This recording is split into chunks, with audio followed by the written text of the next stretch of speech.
So, what is up, guys? We are playing Pokemon Red version. I've played a lot of Pokemon in the past, been playing since like I was 3-4 years old. Still love that epic scene every time it pops up, but basically just doing kind of a quick playthrough of the game, not doing anything too complete. But hello there, welcome to the world of Pokemon. My name is Oak. People call me the Pokemon Professor. Seen this all a million times, but this world is inhabited by creatures called Pokemon. For some people, Pokemon are pets. Others use them for fights. Myself, you know what? I don't want to read all your garbage, Oak. I'm just gonna go with Red this game. For the most part, played through a lot of Pokemon games. I kind of find them more enjoyable to not try to get too stuck on the story most of the time. To me, this will always be Gary, always has been.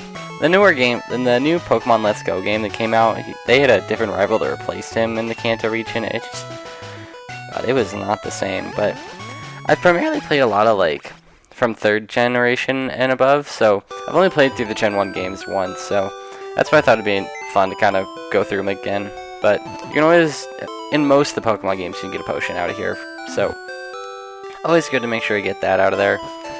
Then make our way on out of here. But for the most part, it's like same intros, same formula with most of the games. They'll change some up here or there, but I feel like the one thing this game does well is just a simple formula goes pretty smoothly through the entire thing.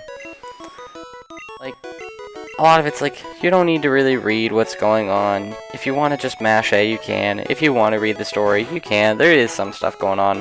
And that really got highlighted to me when playing through Pokemon Let's Go that recently came out. I mean, for the most part, it was just seeing things in bigger pictures helped. Reading text doesn't usually get the entire picture for me, at least with games. But so we get to pick our starter, and I traditionally like playing with the Charizard, and this game I feel like is already very easy, but at the same time, I'm not sure I want to make the game a whole lot easier, but at the same, you know what, I don't want to play with a Bulbasaur, I really don't. You know what, we'll just make the game a little bit harder, play with Charmander. It'll just make the first gym or two, well yes, the first 2 gyms harder. And for this we're just gonna skip nicknaming stuff, just kind of go through the game, enjoy it as we go. I guess I have quite a bit to say in the game just because I've played through so many of them. There's a lot of mechanics in this game that are different than some of the newer stuff where a lot of the stuff got fixed. Like this battle has like, I feel like they tried to address this in newer games, but like a lot of it's like just luck on if the AI, like if they click tackle and they're a little faster, it's just by who got better stats or if someone gets a crit. Which, I mean, that doesn't really show you how to battle properly, but at the same time, I guess it's not the end of the world. I don't know, I still find that just mashing the damage button most in-game playthroughs goes the best, unless you're trying to like get through some very difficult part, which in general Pokemon's not too hard, so it's not really necessary most of the time. But there are some parts where it's like you're trying to take on the Elite Four with level 40s when they have level 50s or 60s, and if the level gap is too great, then you start using X items or setup moves and all sorts of stuff. But this game doesn't really have too much of that. First gen just skipped a lot of that because it just didn't have the space for it in the game. I mean, the game hardly fits everything it wants to fit. It's a pretty big game for, like, the original Game Boy. The games weren't as long, I feel like, back then. Like, on console it would be, but not for this. Well, see you later, Gary. One thing that might be annoying is not having the running shoes, but I don't think it's really going to be that big a deal. The game goes relatively fast. And I've played with the speed up button on a lot of Pokemon games, but the one nice part about going, I guess, slow through things and like actually getting to hear things, music in Pokemon is so nice. Like, I think I know almost the entire map of Kanto, like the back of my hand. Like, I can describe to you, like, I could probably draw, like, square by square, at least, like, the first half of the game. Or at least, like, large parts of the map. Like, I can still go through Rock Tunnel without Flash. Like, if they blinded the entire screen, I think I could get through it. Just never really felt like catching those 30 Pokemon or whatever it was that the aide wanted in order to have it. But I feel like a lot of times it's easier just to kill the things in front of you instead of pressing run at this point in the game, just because everything dies so quickly. That, and if you want to be able to take on the first gym with Charmander, it's kind of a pain in the butt.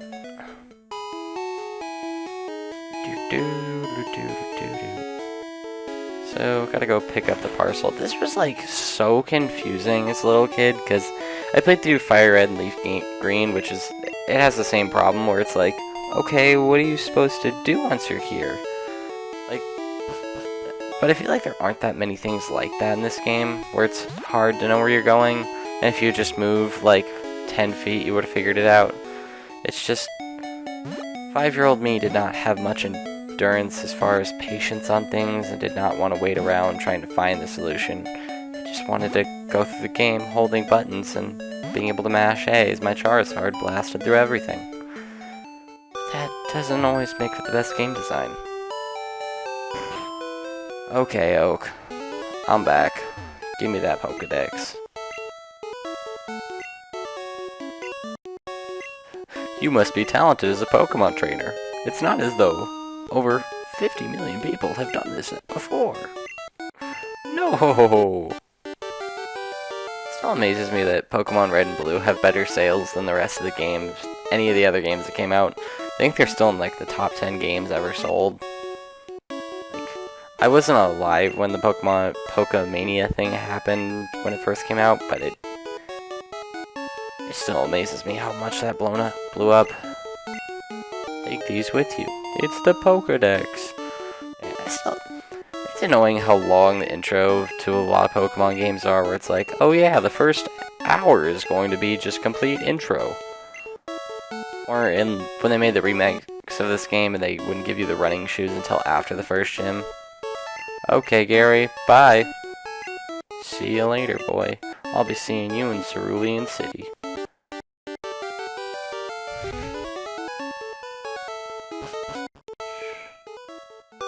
Decided on like what I really want to put on my team.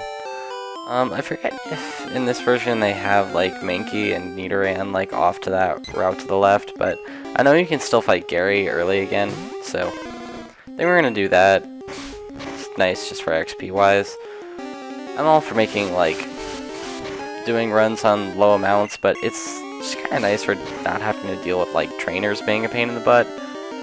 And I've played through like the end of the game with like very low level Pokemon before, as far as even in Kanto region, and the AI in like 1st and 2nd gen in particular is so bad that they'll be using normal moves on a ghost type or using ghost type moves on a normal type, so it's like it doesn't matter how low level you make it. It's not really tactics, it's just whether you have strong enough Pokemon to clear the thing's HP.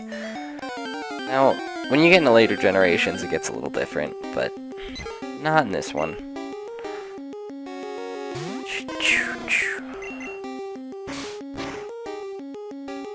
You know what? I'm all for like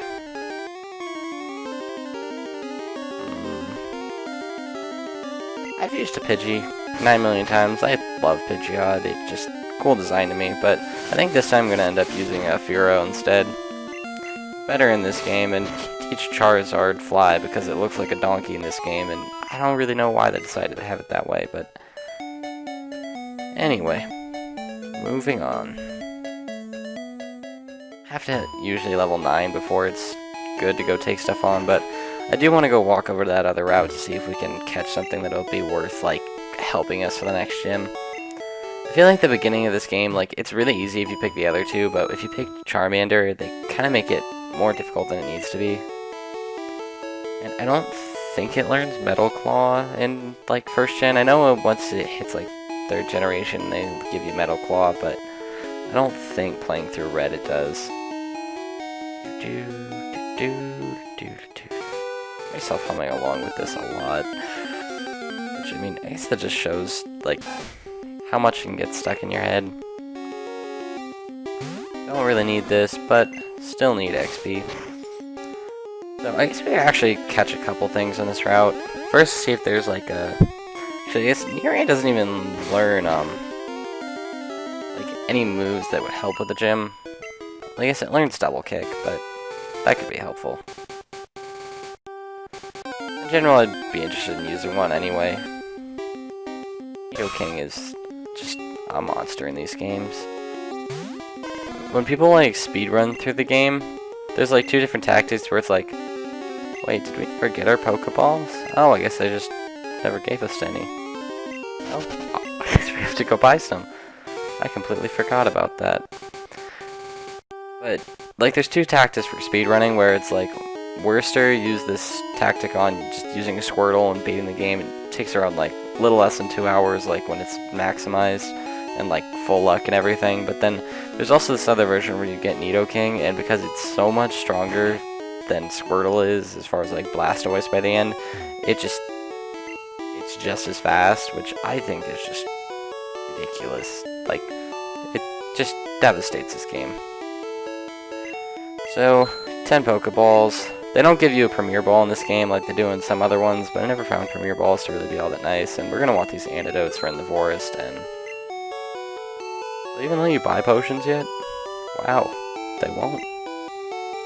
I guess they don't want to make that fight up there too easy. And I don't think he has Squirt Gun on his Squirtle, or he might have Bubble by the time like they're level 9. Because they do have type advantage on us, but if we're just hitting Scratch and Tackle, type advantage is completely irrelevant. Like, having same type attack boosted moves is quite nice, but don't really have to worry about that at this point in the game. Pretty much everything is using either Scratch, Tackle, well, yeah, those two moves in this version. It's like, there are other games where they add, like, Pound and things, but I don't think they have that in this. I don't get how Pound is any different than Tackle, to be fair. They felt the need to change the move up a little bit. So, we could use a Nidoqueen, but I've used both before, but I just prefer to use a Nidoking. Just think he looks cooler. There we go. Like, this very beginning part of the game, I feel like is when we're gonna have to do, like, the most grinding. I don't think we one-shot it yet. Probably not. No, not even close. We can actually go for 2 of those. Hopefully there's not some damage calc difference. Because, like, in Pokemon there's a 10%, like, kind of gap for how much damage we'll do. Meaning you might get 45% on one hit and then get 55%. It's not always exactly 10%, but it's usually around there. So sometimes when things look like they're right about the middle, it can be deceiving and you won't two-shot something, and that's when really bad things can happen if you're, like, using coverage moves on Pokemon that would normally just get beat up by Pokemon, like the opposing ones. So, just gonna skip nicknames in this game for now. So, we're definitely gonna have to just do the swapping technique for this Nidoran for a while. And I don't know if you can catch a Spearow on this route or not, or if you have to wait till the one that's, like, past Pewter City. But for now, we should be able to just basically just level this thing up. I want to hit probably level 6 or so with it until we're good, which means Charmander's definitely going to hit above level 9 by the time we take that fight on, but that should be fine. If we're only using 2 different Mons by the time we're going to the gym, we should have plenty of levels, I think. If not, I can always just grow grind. Dun, dun, dun. I think that's like the one part of this beginning part of the game that like really did fail as far as like making one starter just kind of like definitely worse compared to others, because like people still use Charizard anyway, like people like love it. So okay, but so I like in generally want to be able to let everyone like use whatever starters they want, but Charizard's still definitely got plenty of play just because it looks so cool. People are always interested in using the fire starter. Except for some of the newer games, I feel like the fire one has like gotten that short end of the stick. At least Generation 6 with Delphox Greninja definitely got much more use. But I guess Incineroar got a lot more love in Gen 7, but not at first. People hated him at first.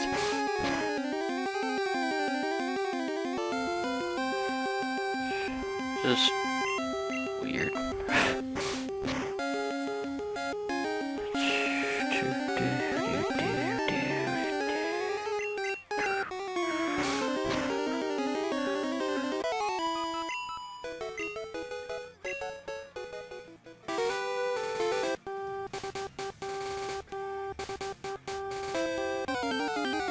I'm not sure whether I'm a fan of kind of like the black and white style of things. Like, I'm not sure if they ever made like a version of like Red and Blue that was colored. Like, I know they came out with like Fire and Leaf Green, but whether they like made a version that was kind of like same like pixels and everything, but like just instead of gray they might have like orange or like some other shade of orange or things like that for something like Charmander. I feel like no matter what you do, grinding still ends up being monotonous. Nidoran grew to level 4. Only 2 more levels to go. Oh, so there are Spearows around here. I feel like that took a while to find. It's still weird to me that you gain experience for catching things in newer games now. It's like, on the one hand, it kind of encourages you to catch more Pokemon in general, because I feel like a lot of people do the same thing I do, where it's like, don't really try to catch them all for most playthroughs. It's just go through, catch your team, maybe catch a couple of HM slaves, and like, that's about it. At the same time, I feel like you also end up, like, there's a lot of times between that and the EXP share, you kind of end up over-leveled, but I don't know, the first time I played through Pokemon X, I ended up like way under-leveled. I think I just accidentally skipped large parts of the game. Because I feel like I was just trying to like get through it at that point. Okay, I accidentally went to the nickname part, but... So, could be training Spearow too. But, still shouldn't take too long to get everybody to level 6.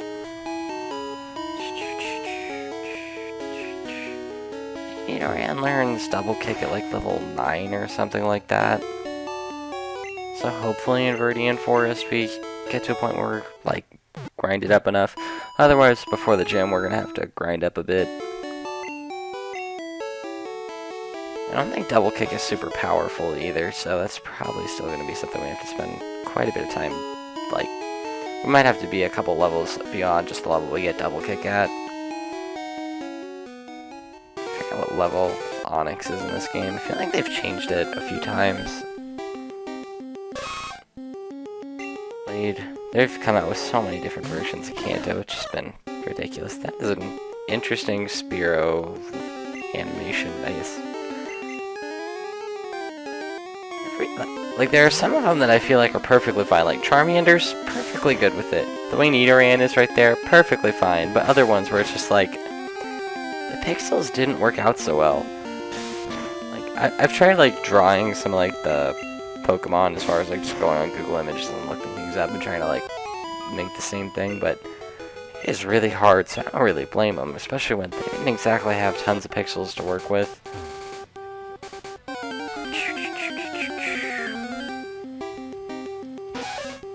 I don't know why they make like the female version Nidoran like look so much more like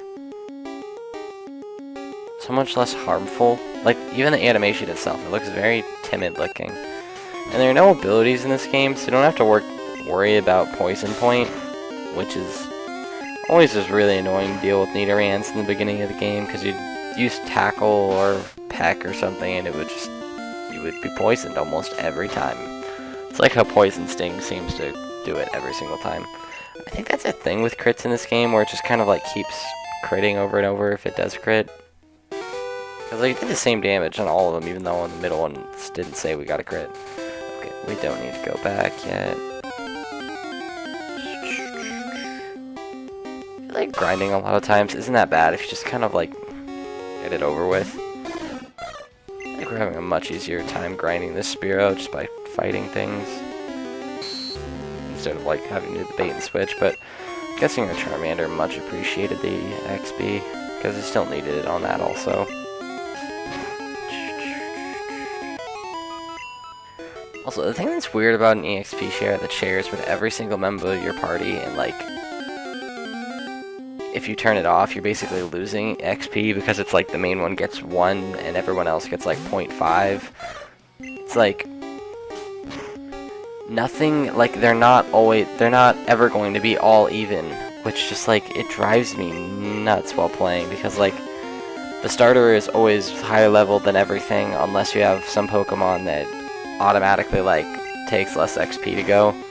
But if you catch something like a Gyarados or something, a lot of times it's gonna take like way less way more XP, so it's always underleveled.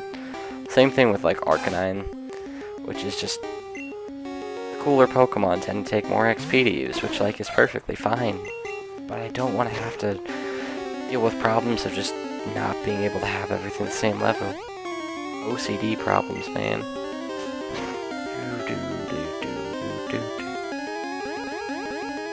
I think it also is kind of hard to find everything available in the original games. Like, there's a lot of stuff hidden away in the Safari Zone that I feel like people didn't go to the time to get, because like, usually by that time of the game, I feel like a lot of people already had teams put together, or like, will have teams put together. And I feel like there's a lot of cool things you can catch at the beginning of the game, but only if you're patient to find things. Like, this Spearow might not have known it was ever here. And I'm not sure if they have this version out, but like, finding a Mankey, which like, makes the next gym like, way easier.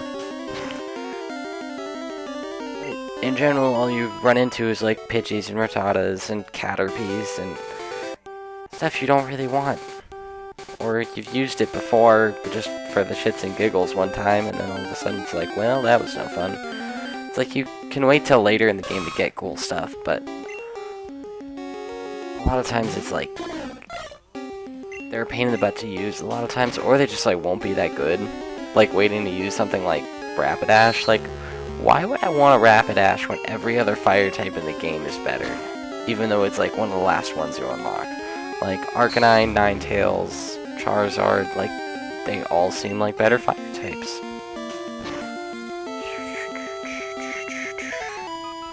I feel like that problem's not as bad with the water types, but I guess you could say the same thing about Dugong and, I forget the name of it. I guess it's just, I think it's just Seal, but, it's like, they're mediocre at best, and there's better ones earlier. I mean, I feel like even Tentacruel's better than a Dugong. Gyarados, much better. Rather have a Starmie, like, a whole bunch of other things would rather have. Like, they're all later in the game, and like, Dragonite? How do you even use Dragonite well in this game? Oh, we level 6, so we don't need to grind up the Spearow anymore.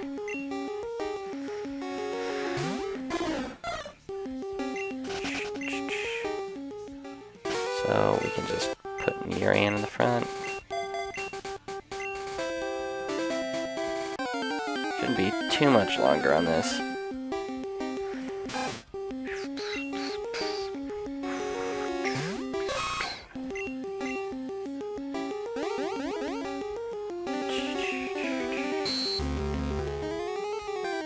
Yeah, with that whole Dragonite thing, it's just, how are you supposed to, like, a Pokemon that, like, you have to get to level 55 to evolve it, to use it properly. But by that point in the game, like, if you have a level 55, like, even the champion, it's like, that's pretty much even levels with it, and you don't need that high levels to fight him. Even if you're bad at the game, because, like, you have items and they don't. You just keep spamming Hyper Potions and you win. So, that's one thing that's always bugged me about pseudo-legendaries. Like, you have these really cool mons, like, you wish you could use in-game, but it's more of, like, an after-game thing, and, like, this game doesn't really have an after-game. It's like, there's Mewtwo, and that's it. It's like, I guess you could re-challenge the Elite Four over and over again, but, like, I feel like that loses some novelty pretty quick unless it's like your only Pokemon game you have. I mean, I feel like now in particular, it's like, I don't know, I've had games where I've like enjoyed playing through the after game like over and over and over again, but like I also like had like I prefer some of like the simulators and stuff they have now for stuff like competitive battling, just because it's so much easier than sitting there trying to like get the perfect nature and like perfect things to trade and make this work for the same result, which seems perfectly fine to me, so you don't have to sit here and do this grinding work over and over and over again.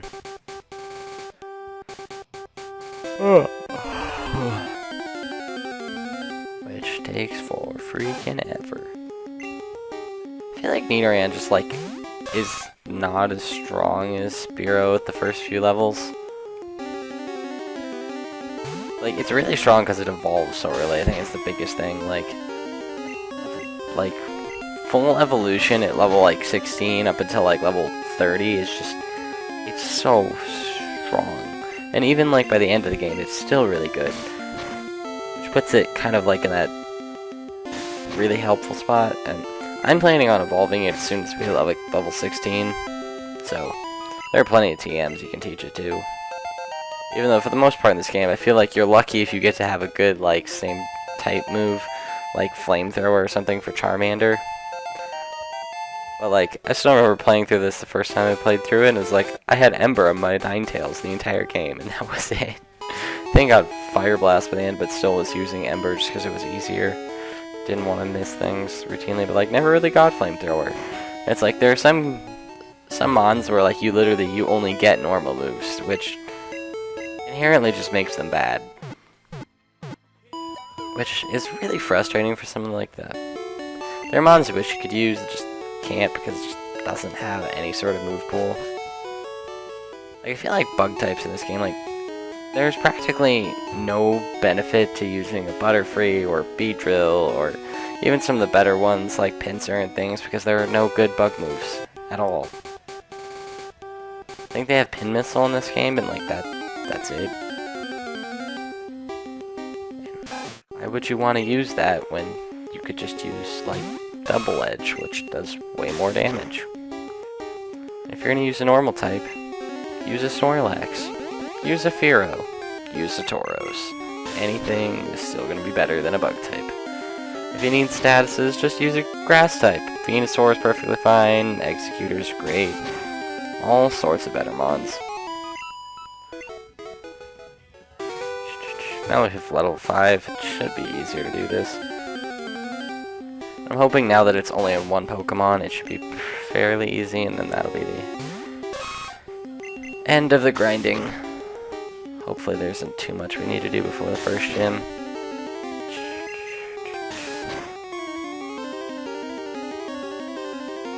Yeah, this would have been easier to just, like, pick Squirtle or Ivysaur, and it would have just been, oh yeah, just walk through the game, probably would have been done with the first gym by now.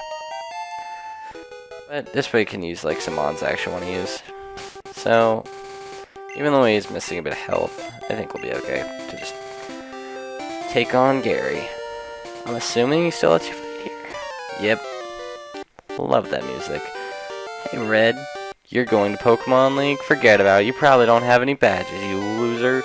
The guard won't let you through. By the way, did your Pokemon get any stronger? Hell yes they did. Like, I love that he actually eggs you on and makes you want to beat him up. It, like, actually feels like there's a reason to, and like, I know some people think he's just like a giant whiny loser because like he does pretty much like lose to you every single time and then just talk about how great he is, but like some trash talk is fun versus like, I just want to be your friend. It's like, that's cool and all, but like, could you have some sort of competitive spirit? That crit was, I think, pretty helpful. Yeah, that Gust is doing more damage than I thought it would, and I guess we'll see if his starter's the same level as that Pidgey.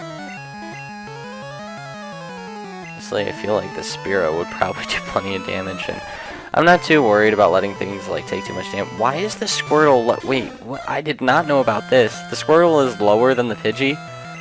Is it supposed to make it so like people don't want to do this battle? Because it is fully optional. I just think it's cool to do it since it is here. But so Peck is really not doing much, but I mean between the 3 mons we do have, it should be perfectly fine. And it looks like that crit didn't continue, so like I'm not 100% sure on the crit mechanics in this game. It's weird. I know like every move has like a 1 out of something chance to miss, even if they have 100% like 100% accuracy. It's really screwy. But it looks like the Spearow has beaten the Squirtle unless the skills. Oh, unfortunate. We're gonna give Nidoran this XP because he seems to be the hardest one to train because the rest of them can actually kill things. Yep, that should be all she wrote. Well, Gary, it's going to be a fun time beating you up repetitively as we solve our problems by throwing animals at each other. Heard Pokemonly has many tough trainers. You know what? They really do. Quit dawdling and get a move on. Look who's talking. Like, you were the one who went there in the first place. You knew they wouldn't let you win, boy. So, then we're gonna go heal our Pokemon, then gonna call it an episode. I think we got all that grinding out of the way here in the first episode, which is nice, and we have pretty much, the intro has pretty much been taken care of, and next time, hopefully we'll be taking on the gym by then, but we'll at least be heading into Viridian Forest to burn the place up with Charmander. But I will see you guys then.